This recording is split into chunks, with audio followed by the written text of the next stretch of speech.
So Sowore just explained exactly why he's fighting for Nnamdi Kanu. He was asked categorically that why are you fighting for Nnamdi Kanu despite knowing he committed some crimes. Now listen to what he said. In fact, he referenced Nnamdi Kanu using Nelson Mandela. By the time you listen to him, you know that this guy is very wise. Listen to him. The perception that some people believe that because Kanu has committed some crimes, why should anybody fight for him? I'm going to answer this way. You know Nelson Mandela? Yes, sir. He was regarded as a terrorist because he was fighting for the liberation of blacks in South Africa. In fact, Nelson Mandela's name was not removed as a terrorist until he became president of South Africa.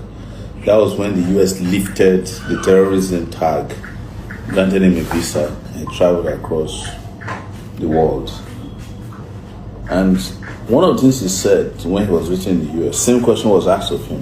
Why is it that as a person who is freedom loving, you are supporting Cuba?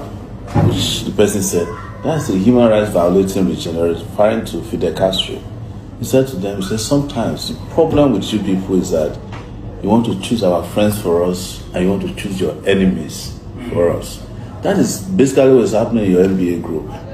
Some people are trying to choose your enemies for you. But the question you should ask yourself is, what is Nnamdi Kanu fighting for? Self-determination. It came out several years ago that the Igbos are tired of being treated like slaves in the country. And he wants the former Biafran region to break away as a nation state. The constitution is very clear. You can agitate for self-determination. But we don't have the position of referendum in our constitution. He started peacefully. He was going from village to village. In fact, he didn't go from village to village. He was on a radio. His only weapon was a microphone. Guess what? When he was arrested the first time, what they found on him was a microphone, not a gun. They found with Mandela a pistol. Well, with Nnamdi Kanu, they found a microphone. In fact, when they were asked to present evidence, even in the ongoing case, the evidence presented is that microphone, his underwear, top and bottom, and some of his writings. No element of terrorism was established in court. Nobody has testified that they saw him buying guns or ordering guns or ordering. They brought to court different kinds of audio messages, which was his response to when police was killing his people. When I was at Sowore Reporters, I had in my possession a video which I published at that time. I don't know if Facebook has taken. As the Nigerian army went to where IPOB people were peacefully gathering and shot them dead live. 2014, I think. They killed them right there. This was captured on tape. It was provided by Amnesty International to me. So who committed the crimes? Is it the person who started peacefully or the government who said so? But like I started this with, this was the goal, you know. But the simplest question a lawyer asks when you go to court is evidence, right? Yes, sir. If somebody is brought before a court on terrorism charges, and we have not been able to prove it in 4 years, there's something wrong with that process. Meanwhile, Simon Ekpa was arrested maybe last year. He has been convicted within 6 months in Finland. He may not have been as guilty as it, but he has the process of appeal. The trial was speedy, open, and in my own view, fair. What happens to Nnamdi Kanu? You just keep defending, detaining him. Even when the Court of Appeal said that he's discharged and acquitted and wrote that he should be released forthwith, you refuse to honor that court order. And you are going into MBA groups to say, why is anybody fighting? You are taking extra legal steps to violate the right of a campaigner for self-determination. We are taking extra legal steps to force your hand to respect his rights. That is the reason for my protest. And who is in a better position to know a sham trial if it's not Sowore? I've been subjected to as many as 10 of those foolish trials. I have about 3 now pending. And they are going to end up in nothing. That's why since 1992, I don't write statements in police station. They sit me down, we are reading your rights to you, because I know we are not going to trial, for which my statement will be needed. And if I'm going to trial, my statement will not count if you have made up your mind that I'm guilty as charged.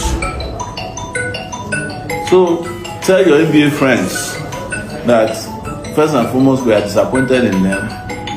They are not even represented in court to observe the trial. The same way they did to me in 2019. The NBA cannot, the American Bar Association sends representative to all my court trials. The Nigerian Bar Association is not in court, even as a friend of the court.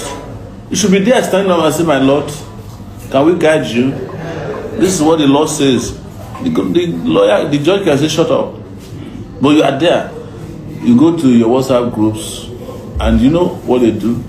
They then divide it into Yoruba, the people that are most vocal on Nnamdi Kanu, which riles me out, these Yoruba pseudo intellectuals. Sowore, he has committed, will be sending me videos.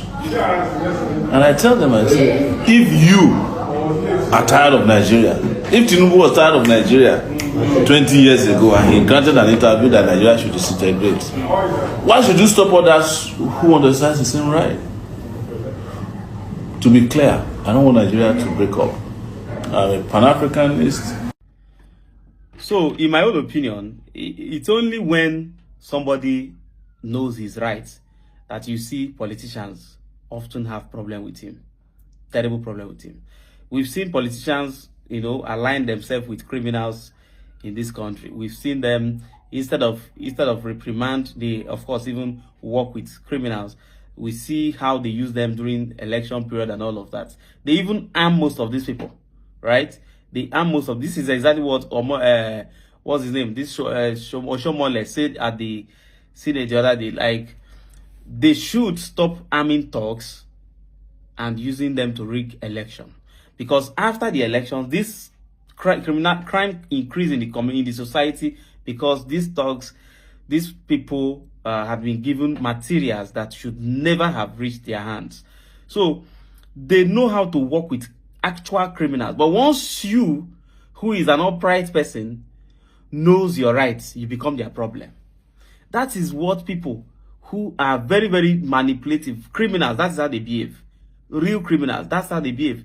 And that is one reason why it is difficult to find good people in the position of leadership, because especially in Africa, leadership is not about what you can offer or what you have. Leadership here in Africa is about how criminal are you? How much crimes can you commit to get to the top? How many lives can you take to get to the top? That's what leadership in Africa means. But guess what?